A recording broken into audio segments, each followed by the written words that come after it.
Bonjour tout le monde, bon vendredi à tous, bonjour traders, bonjour tradeuses, je ne sais pas si on dit tradeuses d'ailleurs. Si quelqu'un le sait, n'hésitez pas, puisque c'est un terme anglo-saxon et que normalement c'est le même pour les deux genres, donc voilà. Négociateur, négociatrice, peut-être que ça serait mieux. Donc, au programme aujourd'hui, le marché qui digère les banques centrales. La dernière ce matin, la Banque du Japon qui a fait ce qu'on attendait, à savoir confirmer son biais ultra accommodant. Donc, toujours les grandes directions. C'est la faiblesse du yen, la force du dollar australien. Ça tombe bien puisque je vous avais fait deux recommandations, pas deux, deux avis positifs sur dollar australien contre yen et contre euro. Les deux se passent bien, puisqu'on n'est pas loin des premiers objectifs. Peut-être même on va voir ça, mais qu'il faut peut-être sortir avant le week-end quand même. La toile de fond, ça reste quand même les négociations en Ukraine avec un petit regain de risque. Les marchés, je vous en parlais ces derniers jours, je vous avais suggéré que je les trouvais un petit peu optimistes, hein, que le marché avait envie d'y croire, c'était mon expression. Et en fait, ils se rendent compte qu'à travers les différentes déclarations, les avancées diplomatiques ne sont pas flagrantes et que les tensions restent extrêmes. En plus, on sent que l'armée russe, alors c'est difficile à dire parce que je suis pas un expert militaire, mais elle semble piétiner un petit peu quand même. Et surtout cet après-midi, il va y avoir plusieurs réunions diplomatiques ce week-end. C'est pour ça qu'à mon avis, il ne faut pas rester en position ce week-end. Mais il y a notamment une rencontre entre les États-Unis et la Chine qui pourrait être assez déterminante selon l'attitude de la Chine qui est restée un petit peu en recul sur ce conflit entre son envie, enfin elle est bien embêtée par ce conflit pour son économie et en même temps elle est traditionnellement un appui de la Russie et donc elle est un peu sur un fil d'équilibre. On voit ça tout de suite en graphique, mais avant ça l'avertissement sur les risques bien entendu.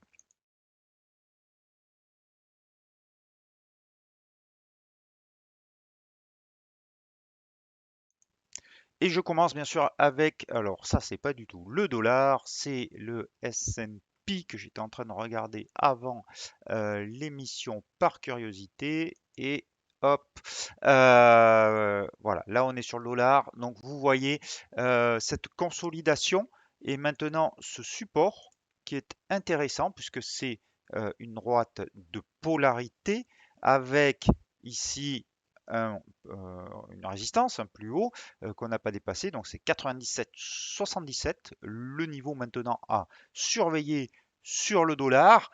Et ici, support deux fois. Donc droite de polarité parfaite. Rebond dessus. Retour un petit peu la version pour le risque. Alors, pourquoi le dollar a baissé ces 3 derniers jours? C'est pour une raison un peu simple, c'est qu'il y a une croyance de marché qui est assez répandu, comme quoi quand la Fed commence à hausser ses taux, on atteint un pic sur le dollar. Voilà. Et cet axiome, en fait, revient depuis plusieurs jours sur le marché. Mais il y a quand même un trend qui reste haussier sur le dollar. Maintenant, on a le point d'inflexion, 97,77. Et l'objectif pour moi, il reste toujours à 100 tant qu'on est au-dessus de ce niveau. Alors, ça se traduit sur l'euro-dollar par ce niveau des 1,1122 que je vous ai largement commenté ces derniers jours.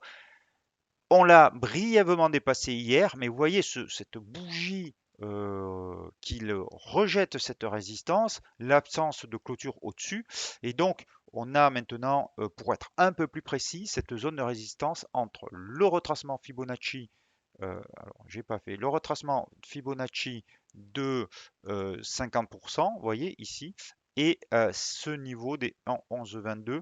Donc cette zone-là devient décisive pour la suite, comme les 97,77 sur l'indice. Tant qu'on est au-dessus, on reste dans un schéma baissier, vous le voyez ici, on est juste sur une correction de contre-tendance et le risque plus élevé de voir l'euro-dollar au-dessous de cette zone aller vers un nouveau plus bas, vers déjà le plus bas de mars, mais vers un nouveau plus bas que de franchir.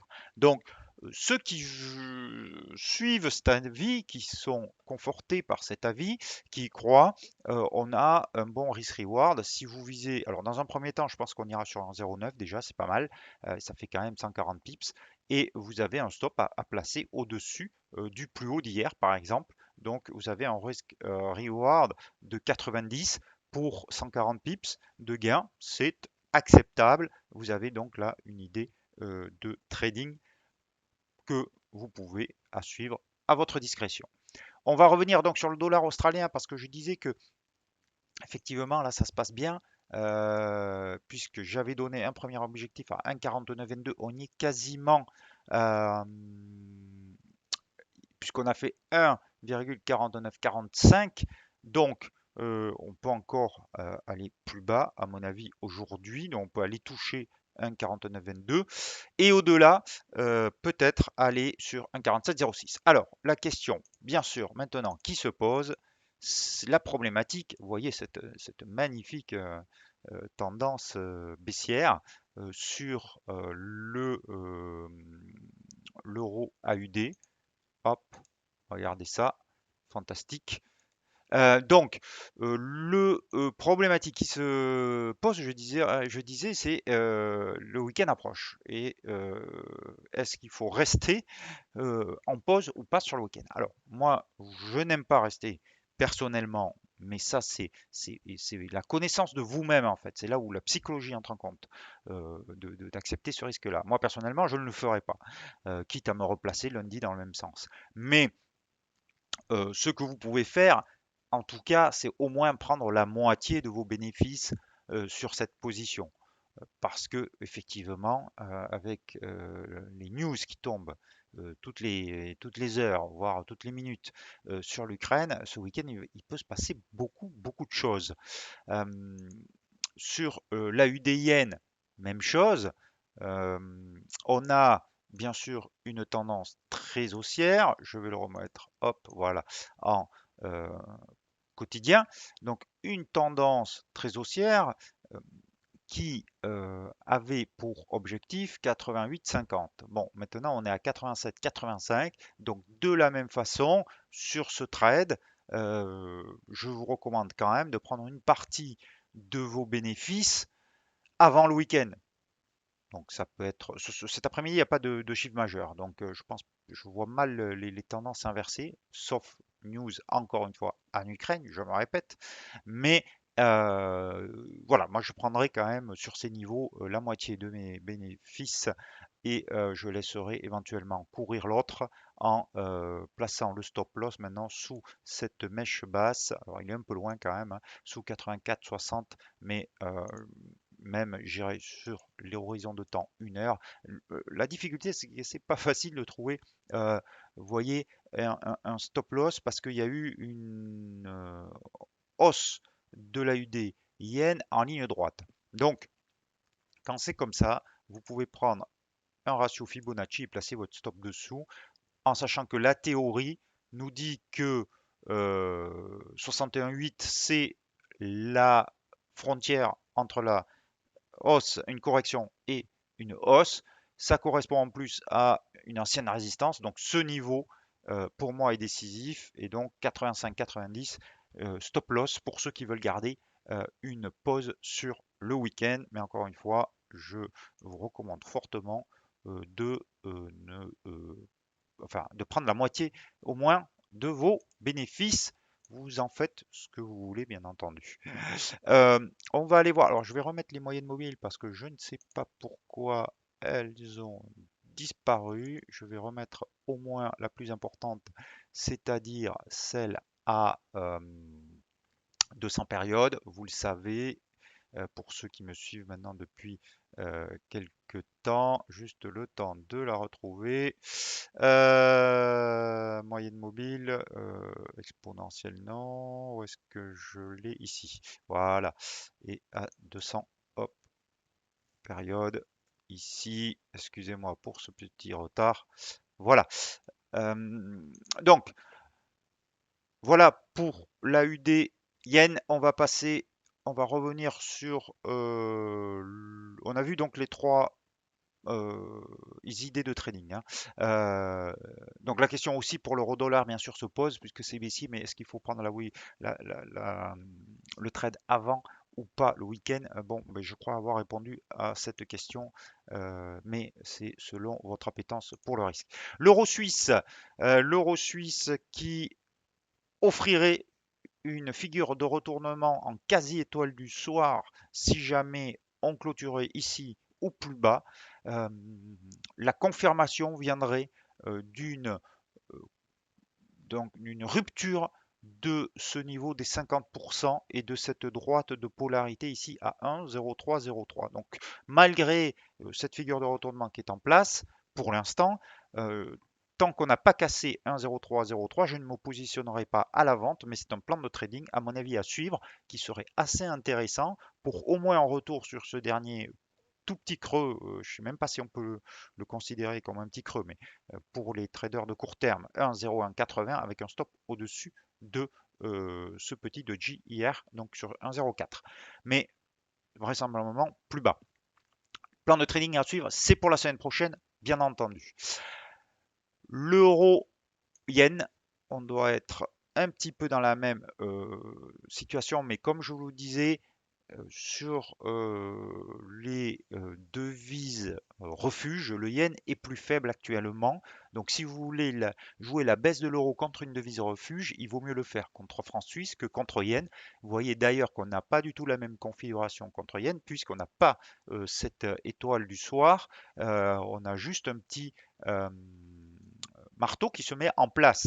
Donc là, il faudra attendre un peu plus longtemps pour avoir confirmation. Donc plutôt l'euro suisse à suivre la semaine prochaine pour éventuellement vendre euh, l'euro contre la devise helvétique. Le câble. Donc je vous en ai parlé du câble. Il est allé, je vous ai dit que cette zone était très importante, que finalement c'est plutôt cette droite de polarité sur un 32, on va dire, hein, cette zone sur un 32 qui fait office de résistance. On a un doji quasiment parfait. Alors pas parfait non, parce qu'il y a un corps quand même qui est pas qui se matérialise, mais en tout cas une grosse figure d'hésitation.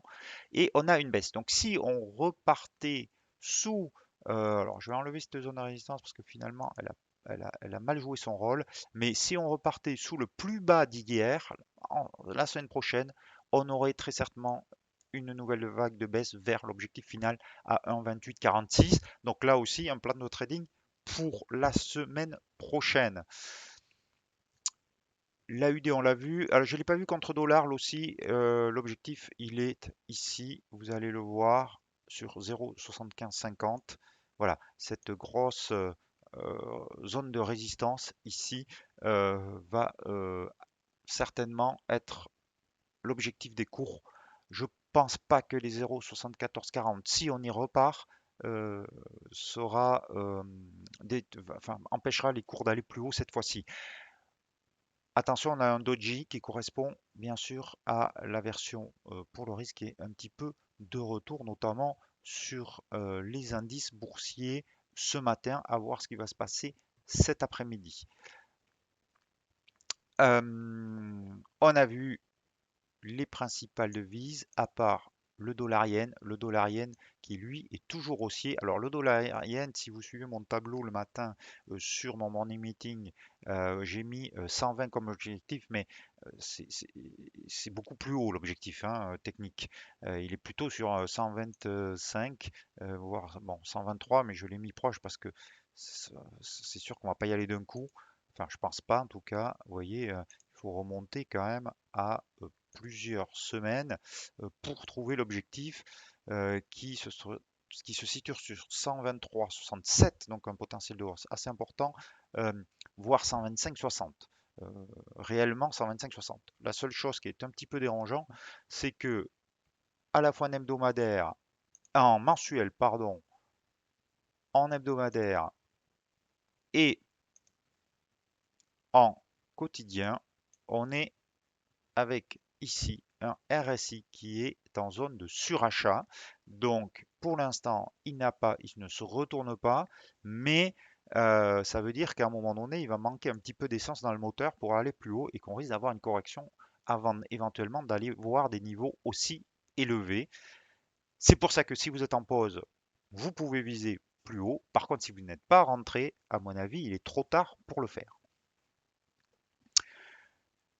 Eh ben, écoutez, ah non, on va aller voir le petit dollar suisse parce que le dollar suisse, il est allé toucher, je vous avais parlé aussi, sa résistance à 0,9472 et il est en train de se retourner avec un magnifique ici longue mèche haute longue qui montre le retour des vendeurs au contact. Vous savez que j'aime beaucoup ces configurations lorsqu'on a des doji d'hésitation où on voit là, ou de retournement où on voit les vendeurs revenir parce que souvent derrière on a au moins une journée de baisse. C'est ce qui s'est passé hier, surtout parce qu'elles sont au contact de zones de résistance. Et donc aujourd'hui, on poursuit un petit peu, mais attention, la tendance, elle reste quand même haussière et on est juste sur une respiration.